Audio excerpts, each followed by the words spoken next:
Selamat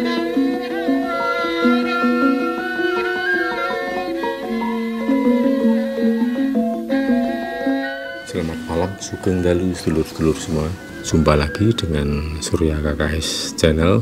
Malam ini saya akan melanjutkan video sebelumnya, yaitu membahas tentang rahasia kematian hingga tentang manitis dan reinkarnasi. Tapi sebelum membahas semua itu, saya akan mencoba untuk menjawab beberapa pertanyaan dari sedulur-sedulur semua. Ini pertanyaan yang pertama, bagaimana jika mati perang? Oke, saya bisa jawaban yang bisa saya berikan begini. Kalau orang yang mati perang, ya, menurut saya tergantung perangnya itu tujuannya, motifnya apa gitu. Kalau perang, jadi kalau menurut pertanyaan yang bisa saya berikan begini sedulur-sedulur, tergantung perangnya itu motifnya apa, tujuannya apa.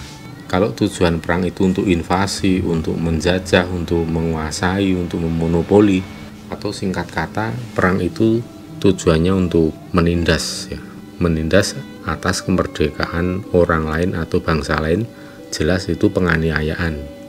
Pelaku perang pasti semuanya hukum sebab akibat atau karmanya pasti lebih besar. Tapi lain halnya dengan orang yang terlibat dalam peperangan tetapi berada di pihak sebagai pahlawan atau berada di pihak yang mempertahankan diri, mempertahankan harga diri bangsanya, mempertahankan tanah perdikan atau tanah kelahirannya, itu jelas itu membela hak asasi manusia atau itu melawan penindasan. Itu jelas berbeda, risiko hukum karmanya juga pasti berbeda, walaupun sampai mematikan lawan atau musuh itu pasti berbeda. Jadi ada traktat peperangan itu, ya jelas itu siapa yang menjadi invasi, ya, siapa yang menjadi penjajah kolonial, siapa yang dijajah. Itu jelas, saya kira cara memandangnya dari situ saja. Nah, kalau sebagai penjajah tentu hukumnya akan lebih berat. Makanya ini bisa untuk menjelaskan tempat-tempat bekas penjajahan Belanda, ya terutama seperti benteng-benteng atau tempat-tempat bangunan tua yang dulu dibangun oleh tentara Belanda atau pemerintah Hindia Belanda. Itu memang banyak sekali tempat yang angker, bahkan seringkali masih muncul seperti tentara Belanda atau suara-suara orang Belanda bicara. Nah, itu sebenarnya arwah-arwah yang masih punya hutang besar untuk kehidupan di bumi ini. Hutangnya apa, ya? Mungkin itu hutang atas penindasan, atas penganiayaan yang dilakukan selama menjajah itu. Makanya di situ ada banyak kejadian-kejadian yang cukup menyeramkan. Nah, celakanya roh-roh yang atau arwah yang sifatnya masih penasaran seperti itu, masih punya tanggung jawab ganjalan urusan di dunia ini, itu biasanya ya sefrekuensi dengan roh-roh jahat lainnya atau dengan makhluk halus yang bekasaan, yang karakternya buruk, ya, artinya suka usil atau temperamental. Itu frekuensinya ya mereka bisa berbaur, mudah berbaur. Nah, itu yang membuat satu tempat-tempat atau lokasi yang bekas bangunan tua, bekas bangunan Belanda itu lebih gawat atau lebih angker. Itu ya seperti itu, energi negatifnya itu saling bersinergi. Nah, kemudian pertanyaan yang kedua, bagaimana jika setelah mati kemudian orang menyadari sesungguhnya kuota usianya masih panjang? Nah, ini sama itu tadi. Ini seperti misalnya kasus pembunuhan, kasus kecelakaan yang dialami oleh remaja atau orang yang masih usianya tergolong muda, ya, itu biasanya akan terjadi kematian yang menimbulkan arwah penasaran. Karena apa?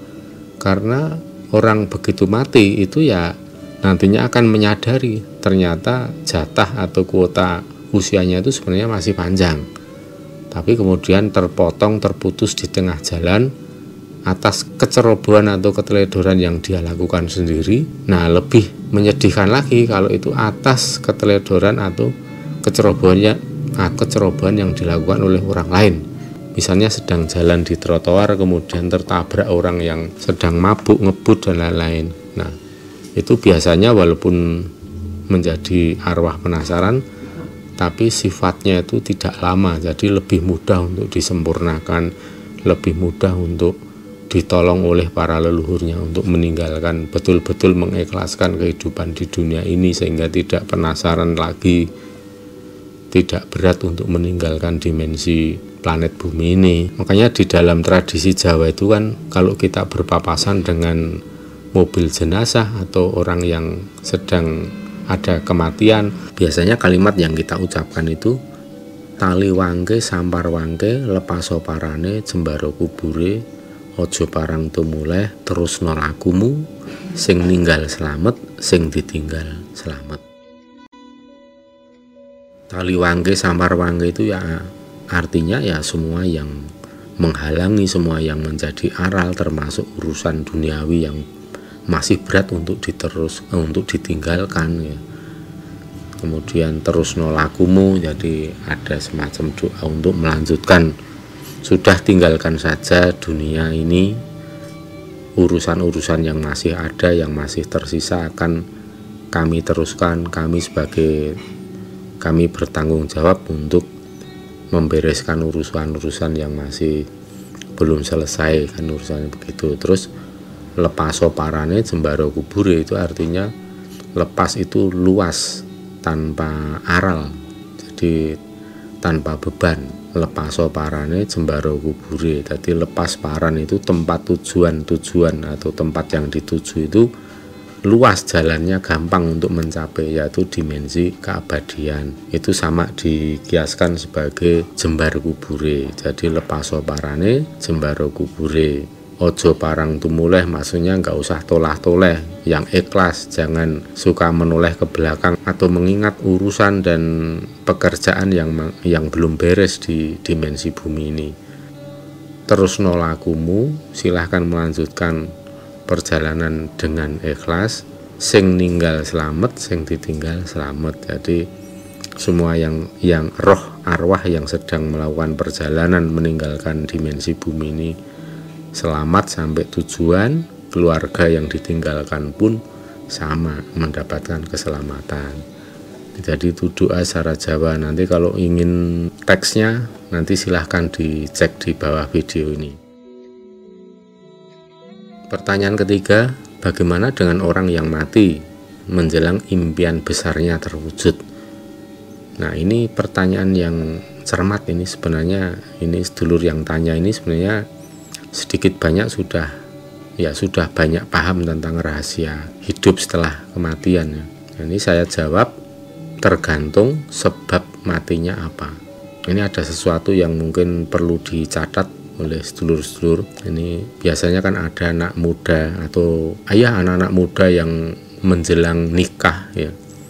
Di Jawa itu kan ada tradisi orang kalau menjelang nikah itu dipingit selama 40 hari. Jadi hari H untuk melaksanakan pernikahan. Jadi selama 40 hari, H-40 gitu. H pernikahan min 40 itu sudah dipingit. Artinya dipingit ini ya tidak boleh keluar rumah atau tidak boleh pergi jauh.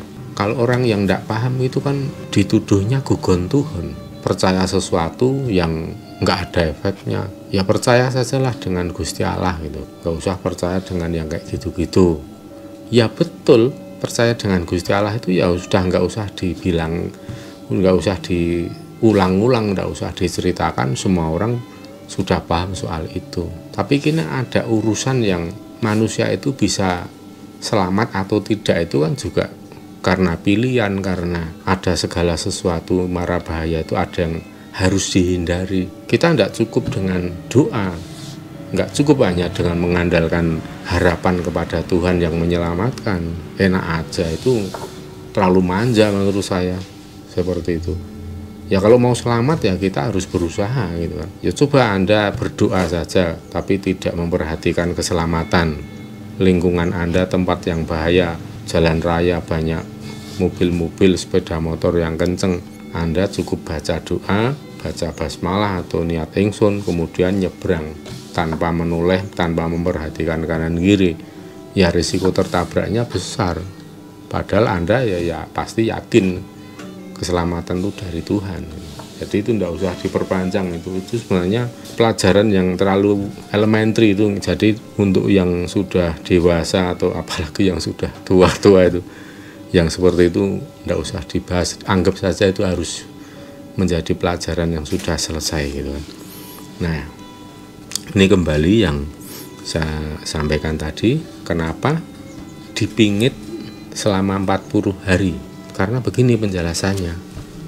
Orang yang akan menikah itu biasanya selama 40 hari sebelum hari pernikahan itu akan menjadi sasaran empuk para makhluk-makhluk sejenis makhluk pesugihan atau makhluk yang memang dikelola, dimanage, dikendalikan oleh seseorang untuk menumpuk kekayaan dengan cara yang tidak baik, dengan cara mencelakai orang lain. Kenapa kok yang menjadi sasaran itu orang yang akan melakukan pernikahan? Supaya bisa memahami ini, panjenengan harus memahami dulu rumus yang berlaku dengan pesugihan itu bagaimana. Ini sekilas saya ungkap rahasia pesugihan ya, bukan berarti saya pernah ngingu pesugihan ya, amit-amit lah, itu sangat mencelakai orang. Saya tidak berani hukum karmanya atau hukum timbal baliknya, saya tidak berani menanggung karena itu tingkatnya berat banget. Saya tahu orang yang ngingu pesugihan itu nanti efeknya seperti apa, konsekuensinya seberat apa, itu saya tahu karena saya beberapa kali menyaksikan sendiri. Makanya saya sendiri tidak berani. Nah, dari saya menyaksikan itu akhirnya ya saya bisa cerita, saya bisa menjelaskan ini. Jadi prinsip bekerjanya makhluk-makhluk pesugihan itu kalau bisa membuat atau menciptakan penderitaan bagi orang lain. Nah, semakin membuat semakin mampu menciptakan penderitaan untuk orang lain, itu semakin berat penderitaan yang diciptakan oleh makhluk pesugihan itu. Nanti hasilnya, upahnya itu adalah kekayaan yang akan bertumpuk undung seketika gitu kan. Ya.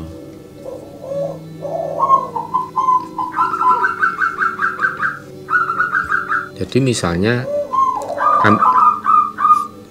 ambil contoh pesugihan itu berupa buto ijo.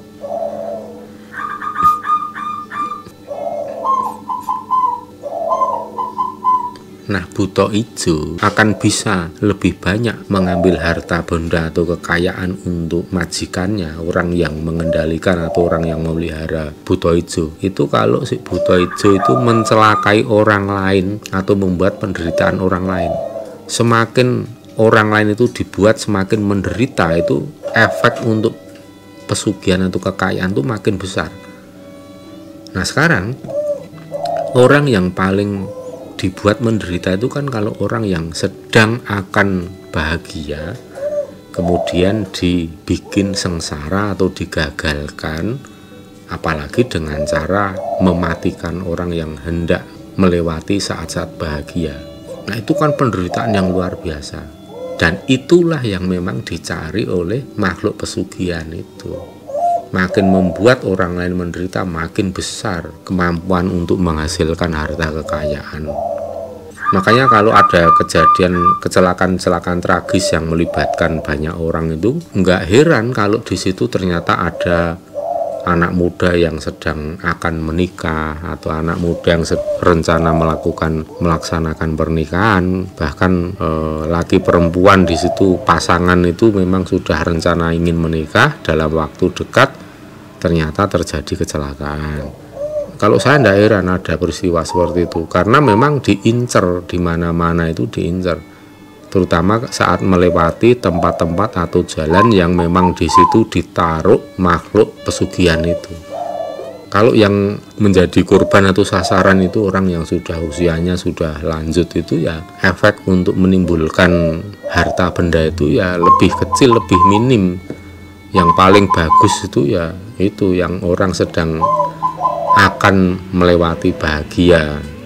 Makanya Anda harus hati-hati, panjenengan harus hati-hati, apalagi di saat sedang merencanakan suatu pernikahan. hati-hati jika pergi. Nah, saran saya panjenengan bisa membawa dua macam empon-empon, yakni delingo dan bengle. Delingo dan bengle itu dipotong tipis saja, satu iris bengle, satu iris delingo, kemudian disambung pakai tusuk gigi atau pakai benang dijahit, terus kemudian taruh di saku atau buat kalung, atau taruh saja di bawah jok sepeda motor atau di dalam laci mobil. Nah, itu pada saat Anda melewati daerah-daerah atau jalan yang angker, yang banyak ditebar ranjau pesugihan, ditebar saat Anda melewati jalan yang di situ dipasang banyak sengkolo, itu ya paling tidak bisa menghindarkan dari semua itu. Kalau ditanya itu seberapa efektif, ya kalau menurut yang saya lihat itu efektif sekali, ya saya berani bilang ya sekitar 90% itu bisa mengamankan. Karena dua jenis empon-empon itu memang saya juga heran itu kenapa dua empon-empon itu sangat ditakuti oleh makhluk-makhluk seperti itu, kesaktiannya dari yang kelas bawah sampai yang kelas tinggi. Maksudnya kemampuan atau kesaktiannya untuk mencelakai orang itu sangat efektif dua empon-empon itu. Saya ulangi, delingo dan bengle, potong tipis-tipis, satu iris delingo, satu iris bengle, kemudian satukan dengan benang atau dengan tusuk gigi. Nah, itu taruh saja di laci mobil atau di bawah jok sepeda motor Anda. Itu karena kalau di zaman sekarang itu kalau anak dipingit atau di lockdown ya selama 40 hari nggak boleh keluar rumah, itu ya sulit. Sekarang ada virus saja, kalau di lockdown itu masih pada banyak yang nekat berani, ya kan, karena ya kepepet, harus nyari makan, harus urusan-urusan yang kadang nggak bisa ditinggalkan ya. Apalagi kalau hanya dipingit untuk urusan akan menikah, itu juga jauh pasti nggak bisa kalau anak zaman sekarang. Makanya saran saya itu ya supaya ditaruh saja itu delingo dan bengle di bawah jok, itu akan efektif sekali untuk menghindarkan diri. Karena apa? Begitu orang itu menjadi korban pesugihan, wah itu setelah mati, itu setelah mati kemudian sadar raganya itu yang dimakan, raganya itu yang digunakan oleh pesugihan itu, yang dikonsumsi oleh pesugihan itu ya si raganya, darahnya terutama. Bagi si korban kan tentu jiwanya, rohnya itu kan nggak terima, nggak ikhlas banget, baru merencanakan akan menikah, sudah membayangkan kebahagiaan, senangnya seperti apa, nikmate koyok ngopo, tapi tiba-tiba dipenggal di tengah jalan itu, wah pasti ada dendam, ada amarah, ada kesedihan, kekecewaan yang luar biasa setelah raganya mati. Nah, itu yang kemudian menjadi enggan untuk melanjutkan ke alam keabadian karena ada PR atau beban yang sangat berat yang belum selesai. Di jalan itu ya nggak heran itu banyak sengkolo itu kadang ditaruh di jalan-jalan itu. Makanya kalau ada panjenengan pada saat lewat di jalan kemudian ada rambu-rambu lalu lintas, ada tanda bahaya, hati-hati di sini rawan kecelakaan, itu sebaiknya Anda segera sadar, fokus ke jalan raya dan bunyikan klakson atau buang uang receh ya, 500 perak, 1000 perak atau 100 rupiah gitu, itu dibuang aja, dilempar. Karena dengan seperti itu kita akan fokus dan kita tetap sadar bahwa ini harus hati-hati karena ini daerah rawan kecelakaan. Jadi tulisan rawan kecelakaan itu juga sebagai salah satu penanda efektif ya, di jalan ini kira-kira ada sengkolo yang ditanam, ditebar, tidak di jalan ini ada pesugihan yang memang dipasang di situ apa tidak. Itu ya secara bodon atau cara sederhana, simpelnya itu seperti itu untuk melihat.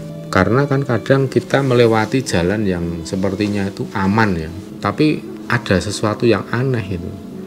Jalannya juga lurus, jalannya lebar, ya kita merasa banget kalau di situ sering terjadi kecelakaan. Itu aneh karena dari kontur struktur jalan pun sebenarnya tidak ada yang membahayakan, tidak bergelombang, Tapi kenapa di situ banyak terjadi kecelakaan? Nah, itu Anda harus kritis, Anda harus cermat. Mungkin bisa saja di sini sengaja dipasang sengkolo atau pesugihan oleh seseorang. Dan kadang tidak tanggung-tanggung ya. Orang masang pesugihan itu kadang nggak cuma satu, bisa 2 atau 3. Ini mau bahas soal menitis malah ngomongin tentang pesugihan. Tapi tidak apa-apa ya, ini karena juga ilmu yang bermanfaat ya. Ini pengetahuan yang sangat berguna untuk keselamatan kita semua, panjenengan semua. Ya sudahlah, saya lanjutkan saja untuk membahas tentang pesugihan ini. Karena ini ada hubungannya dengan pertanyaan juga. Ini karena saya menjawab, ada contohnya ya. Ini baru 2:30 tapi sudah banyak adzan itu. Oke, saya lanjutkan. Jadi di jalan-jalan itu ya Anda bisa mengindikasikan bahwa ini tempat yang bahaya ya. Biasanya sudah dibantu dengan rambu-rambu lalu lintas bahwa hati-hati di daerah rawan kecelakaan. Itu Anda harus benar-benar patuh, sebaiknya kurangi kecepatan dan lebih waspada. Jangan sepelekan, wah enggak ini aman. Ya memang aman tempat itu, cuman di situ banyak sengkolo yang enggak kelihatan yang dipasang oleh orang atau pesugihan yang Anda enggak lihat. Jadi tiba-tiba brus, Anda enggak akan menyangka. Karena apa? Kadang orang itu dibutakan, kadang orang itu dibikin konsentrasinya buyar, jadi nggak melihat objek yang ada di depan. Tapi memang tidak setiap orang yang lewat itu mudah untuk celaka di daerah yang dipasang pesugihan. Karena apa? Ada yang namanya Nogodino, ada yang namanya hari pengapesan atau hari apesnya seseorang. Jadi kalau Anda sedang lewat di jalan yang rawan kecelakaan karena dipasang pesugihan, itu ya belum tentu di situ pasti kena. Itu banyak faktor yang membuat Anda itu aman. Salah satunya adalah itu bukan hari naas atau bukan hari apes. Masing-masing orang itu ada hari apes, ada hari naas. Kalau jenengan terus belajar mengolah batin itu, nanti Anda akan tahu, Anda akan merasakan, Anda akan bisa mendiagnosa apakah hari ini hari apes untuk Anda atau tidak. Nanti akan saya ajarkan, akan saya sharing sedikit-sedikit tentang cara untuk menghindarkan diri dari sengkolo, dari bilahi atau malapetaka yang memang sengaja dibuat orang. Kalau Anda itu pada saat hari melewati hari yang apes atau sedang sial dan kebetulan melewati tempat yang rawan seperti itu, ya itu risikonya lebih besar, kemungkinan untuk celaka lebih besar. Nah, kalau memang panjenengan itu tidak tahu kapan hari apes itu kan ya secara simpel sederhananya ya, kalau saya sarankan ke teman-teman, ke sedulur-sedulur yang kadang minta solusi atau pendapat saya, ya saya menyarankan seperti itu. Ambillah telingo dan bengle. Bahkan yang tidak sedang rencana akan menikah pun saya sarankan, karena yang menjadi sasaran itu kadang bukan hanya orang yang akan menikah, orang yang sedang happy banget, orang yang sedang ada rencana yang membahagiakan ya, misalnya akan merencanakan ewuh mantu atau akan mengadakan acara yang sangat membuat Anda bahagia. Itu bisa. Makanya kita itu ada ajaran ya di dalam tradisi Jawa itu, nek seneng itu aja ya keterlaluan, terlalu seneng. Nek sedih ya aja keterlaluan, terlalu sedih. Karena disitulah tempat yang paling rawan untuk kita menjadi sangat lengah dan bisa menjadi hari apes atau naas. Itu bahaya sekali. Dulu pernah ini saya cerita ya, ada orang dari Magelang itu. Aneh itu, jadi orang itu datang ke rumah karena atas perintah ustadz atau kiai siapa, saya lupa. Nah, jadi dulu pernah ada seseorang ya, ada mengalami peristiwa, ceritanya itu ya setelah orang itu kesini atas perintah atau atas saran seseorang. Saya juga tidak tahu kok orang itu menyarankan si korban itu datang kemari, saya juga tidak tahu. Tapi yang jelas saya belum kenal dengan seseorang yang menyarankan ke sini itu. Tapi rasanya orang itu pasti orang Linweh itu ya. Nah, si orang yang menjadi korban itu yang mengalami peristiwa naas itu datang kemari cerita dalam posisi waktu itu dalam kondisi ya sudah pucat pasi, sudah kelihatan kalau dia sakit yang sangat serius karena memang pernah dirawat di rumah sakit 1 bulan, penyakitnya tidak jelas dan bahkan hampir tidak ketolong ya, tapi kemudian sempat sembuh, pulang ke rumah begitu lagi, dan dia selalu bermimpi dikejar keranda gitu. Jadi ada orang yang mikul keranda itu selalu ngejar-ngejar dia, akan dimasukkan ke dalam keranda sambil ada suara atau kata-kata, kamu akan segera mati, kemudian dimasukkan ke dalam keranda ini. Nah itu kan menakutkan sekali, membuat si orang itu akhirnya susah untuk tidur karena seringkali setiap tidur pasti mimpi itu saja. Nah akhirnya badannya juga makin kurus, sakit yang makin serius. Nah pada saat kesini ya begitu kita lihat, wah ini si Mase waktu itu, orang itu rupanya ini kalau kita lihat itu ya karena ada sengkolo ya, yang kita lihat ada sengkolo yang nempel di badan. Tapi kalau ya dia bukan dikerjain orang karena permusuhan atau apa itu juga enggak, tapi itu memang sengkolo yang dipasang di jalan yang intinya untuk pesugihan itu tadi. Tapi orang itu mungkin pada saat itu sedang di hari naas dan kemudian saat mengendarai sepeda motor di jalan tidak sengaja menabrak sengkolo. Nah kenalah dia, menjadi sasaran seperti sudah di-lock gitu kan. Sudah di-lock pakai inframerah untuk menjadi sasaran kurban. Nah waktu itu begitu kesini ya kita bersihkan sengkolonya itu. Ya kalau sengkolo itu sebenarnya tingkatnya nggak berat ya, tingkatnya lebih ringan sebenarnya. Cuman memang kalau belum pernah menangani memang biasanya agak bingung juga caranya gimana itu. Nah setelah kita bersihkan, kemudian dari wajahnya sudah langsung kelihatan, sudah mulai memerah, nggak begitu pucat. Nah, setelah itu kita transfer energi untuk recovery biar lebih cepat pemulihannya, karena kita bantu untuk metabolisme biar lebih bagus, kita alirkan tenaga dalam. Nah setelah 3 hari kemudian orang itu datang kemari, orang itu datang lagi, tapi sudah dalam kondisi yang kelihatan segar bugar, sudah nggak pucat, sudah wajahnya sudah nggak ada hitam-hitam yang ya seperti itulah. Jadi sengkolo juga sudah bersih. Itu sudah sekitar 3 bulan menderita seperti itu. Ya itu hanya untuk contoh saja adanya sengkolo yang kadang memang sengaja ditanam orang di jalan. Setelah itu ya kita sarankan dia untuk naruh delingo dan bengle itu di bawah jok sepeda motor. Itu awet kok, nggak harus tiap hari, jadi bisa digunakan selama 3 bulan, dibiarkan sampai kering nggak masalah. Nanti setelah atau sebulan lah, sebulan 2 bulan, paling lama 3 bulan, kemudian diganti yang baru. Sebenarnya kan nggak repot, apalagi kalau ditimbang dengan fungsi atau manfaatnya yang besar sekali, bisa untuk menyelamatkan nyawa itu. Karena memang ditakuti oleh jenis pesugihan, walaupun pesugihan itu kelas yang ganas dan sakti seperti buto ijo itu kan sulit ditaklukkan sebenarnya.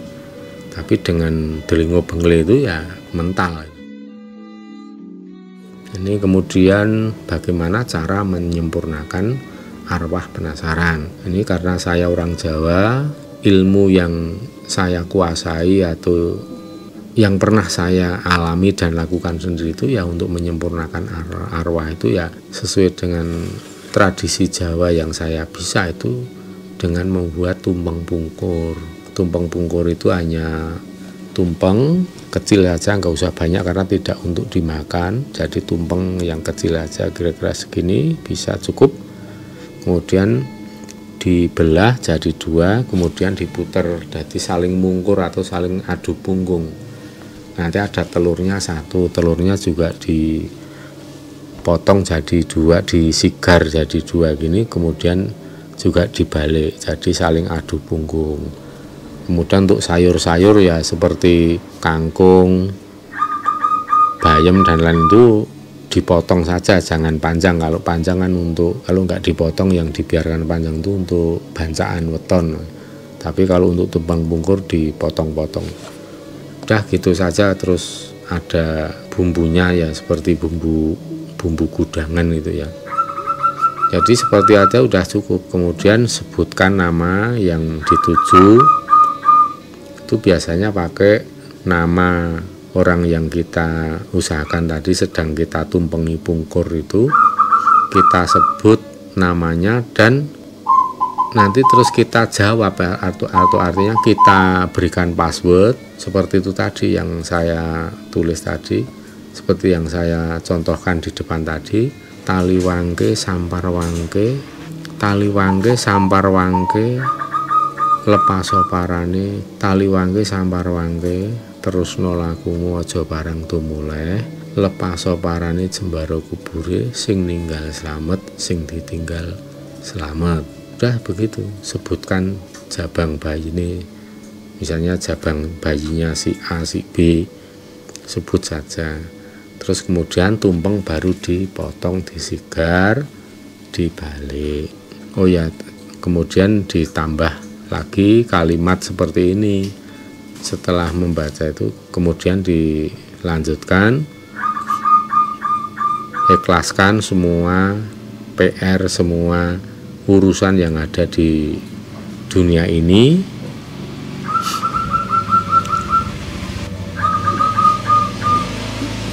ikhlaskan semua PR atau urusan yang ada di dunia ini, biarkan kami yang masih hidup ini melanjutkan atau memenuhi tanggung jawab. Jadi seperti itu sedulur-sedulur. Nah biasanya walaupun cara ini sangat sederhana, tapi jangan sepelekan efeknya. Ini luar biasa. Saya sudah berkali-kali pengalaman mengatasi hal serupa. Misalnya salah satu contoh, dulu ada teman yang seorang pengembang itu membangun perumahan di daerah Jati Barat ya, di Jakarta Selatan ya. Itu perumahannya bagus, harganya juga enggak terlalu mahal ya, harganya kompetitif lah, tempatnya strategis.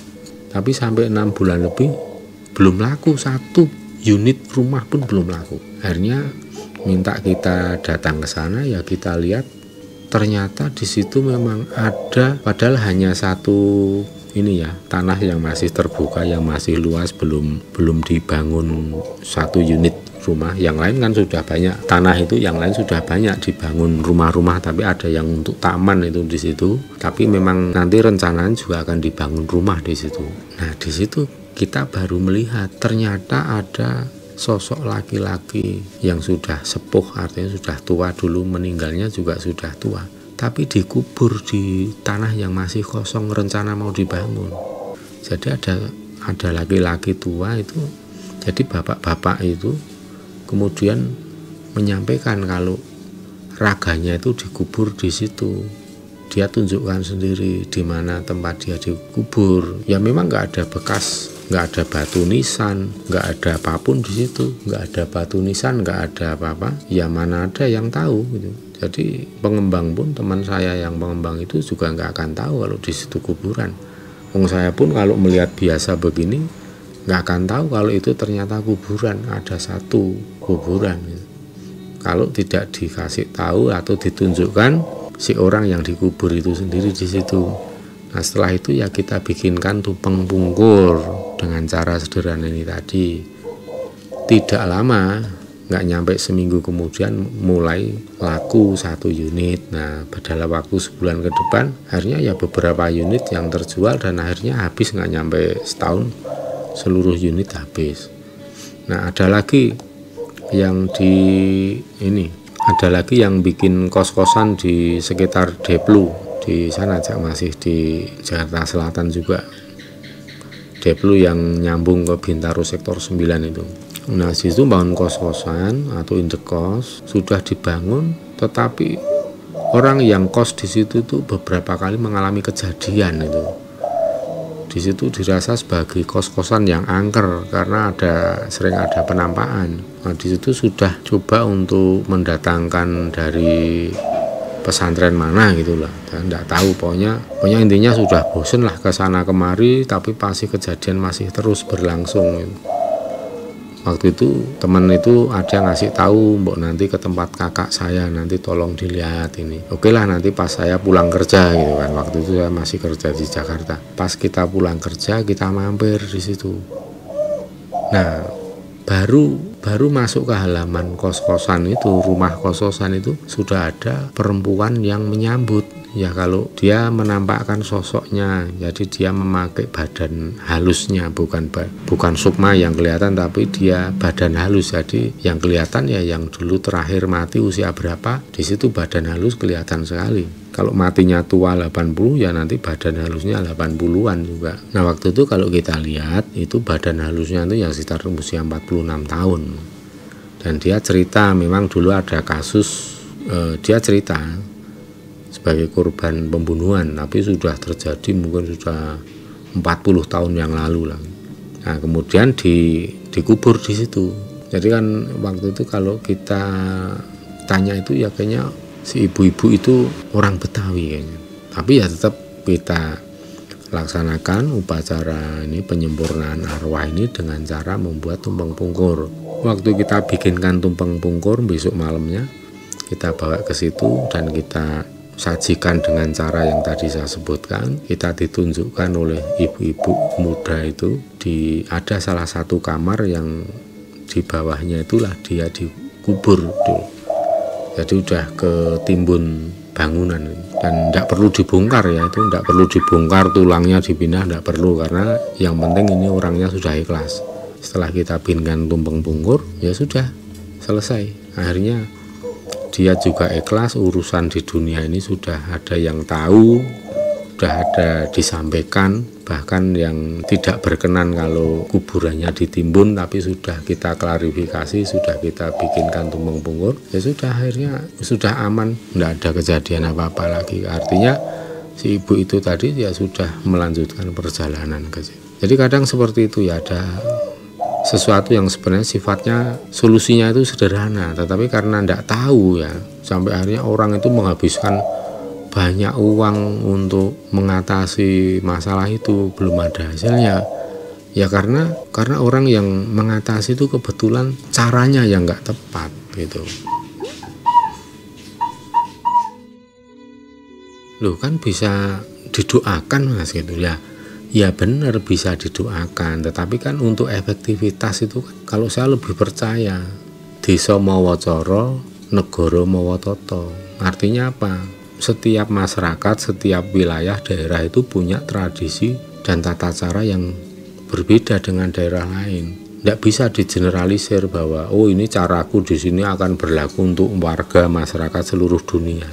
Belum tentu, belum tentu seperti itu. Dan yang terjadi biasanya juga masing-masing daerah itu punya tata cara sendiri.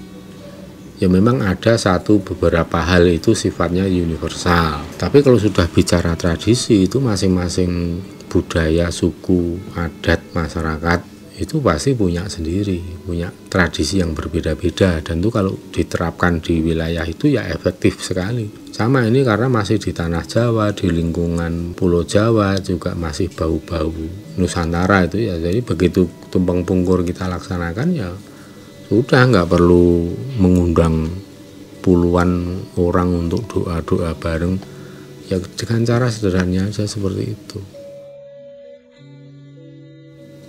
Dengan ya istilahnya kita tahu kuncinya ini seperti ini ya, efeknya juga bagus sekali. Yang penting kan hasilnya begitu. Cara atau teknik itu monggo bebas, tetapi kan masing-masing cara, teknis, juknis itu kan masing-masing punya kelebihan, punya kelemahan atau kekurangan. Nah ini sudah, nanti biar nggak bosen nonton video saya, ini saya akhiri dulu sampai di sini. Nanti kita lanjutkan lagi. Ini artinya malam ini belum berhasil kita membahas soal manitis karena ternyata menjawab pertanyaan ini menjadi panjang lebar. Saya itu sebenarnya merasa tidak tahu apa-apa itu. Tapi begitu ada pertanyaan itu ya puji syukur itu loh. Setiap pertanyaan itu ya ada gambaran jawabannya itu ya, karena dari pengalaman, dari apa yang pernah saya alami selama ini. Jika belum punya pengalaman ya paling tidak kita bisa menyodorkan jawaban secara rasional atau reasonable atau cukup alasan argumentasi yang kuat ya, seperti itu aja. Oke, sedulur-sedulur, nanti sampai jumpa lagi di lain kesempatan. Kita lanjutkan untuk yang seri tentang membahas tentang life after death atau kehidupan setelah mati. Ini memang menarik sekali dan seluk-beluknya banyak sekali, makanya ini kita bikin vlog khusus ya, nanti serial terus berkembang berlanjut mengikuti pertanyaan-pertanyaan dari sedulur-sedulur dimanapun berada yang selalu merasa dahaga spiritual. Mudah-mudahan saya bisa menyediakan air segar untuk mengobati rasa haus akan dahaga spiritual itu. Ini ada bonus pertanyaan dari sedulur-sedulur ya, ini masih mengenai pagebluk atau wabah atau virus. Ini sebenarnya banyak sekali nih pertanyaan yang sama tapi dari orang yang berbeda-beda. Ya pertanyaannya, kapan virus atau pagebluk ini selesai gitu. Saya sebenarnya udah males bahas tentang virus ini ya. Udah males terus terang ya. Apa ya, saya nanti bikin takut itu. Tapi ya gimana ya, ini karena banyak banget pertanyaan, kalau saya cuekin ya mesakno, tapi kalau dijawab ya piye. Ya udahlah, kalau ditanya kapan itu selesai, saya tidak berani jawab, atau saya bilang saya tidak tahu. Tapi saya akan menjawab apa yang saya kira-kira tahu saja, bahwa nanti bulan Oktober itu virusnya itu sudah mulai melemah tingkat keganasannya. Persoalan nanti selesai atau belum itu urusan teknis sebenarnya, tetapi yang penting karakter dari virus itu kalau kita lihat dari proses dan perjalanan, dari auranya, dari hawa dan baunya, dan dari banyak parameter lain, mudah-mudahan nanti bulan Oktober virusnya sudah melemah menjadi seperti virus-virus flu biasa. Semoga panjenengan semua selalu diberikan kesehatan, ayam-ayam tentrem, sehat, bergas waras, suro diro jaya ningrat, lebur dening pangastuti, jaya-jaya wijayanti, suluman-suluman slamet wilujeng rayu kang tinemu, bondo lan bejo kang teka saking kersaning Gusti.